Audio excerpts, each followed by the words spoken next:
Mag-test tayo ng temperature gauge. Tingnan natin kung okay pa to. Baka kailangan ng palitan. Ang reading niya pag malamig ay 18. Yan ang 18. Ngayon pag nainitan 18.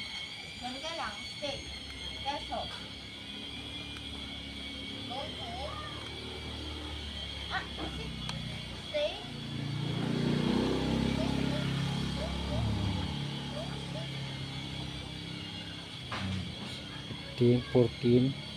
Basta kailangan niyan ay bumaba yung 14 na yan. Pag hindi siya bumaba, ibig sabihin sira na, bad na ang kuno. Kailangan yan bababa yan. Ayan, bumaba siya. Ayan, nag 0-0 na. Itong isa naman, testirin din natin.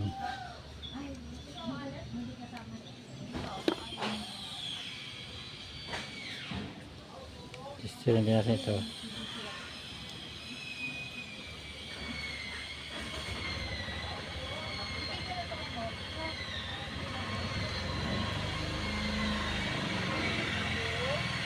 Ang reading niya ay 36. Kailangan bababa ng 37, 36. Kailangan bababa yan.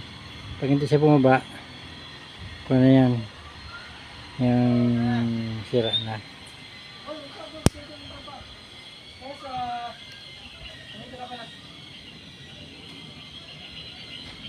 Ayan, bumaba na siya.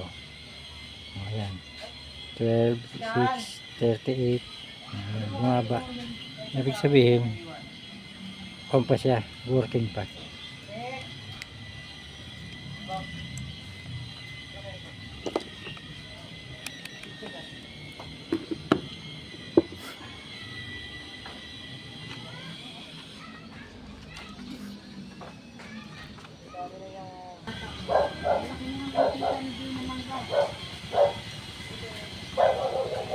Ang kanyang reading ay 22.50. Pag ininitan, kailangan bababa ito.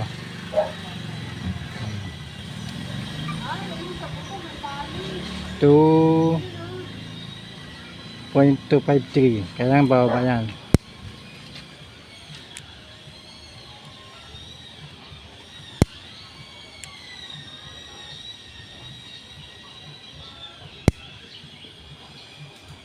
Yan, bumaba na. Yan, yan. Yung 2, naging 1, 2. Ito na lang. Tapos pag nalamigan, aangat ulit yan.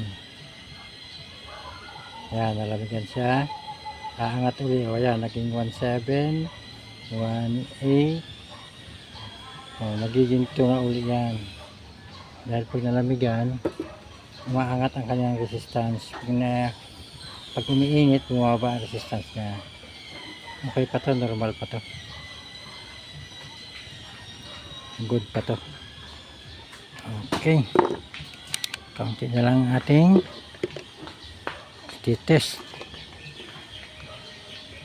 para mabuo na yung makina.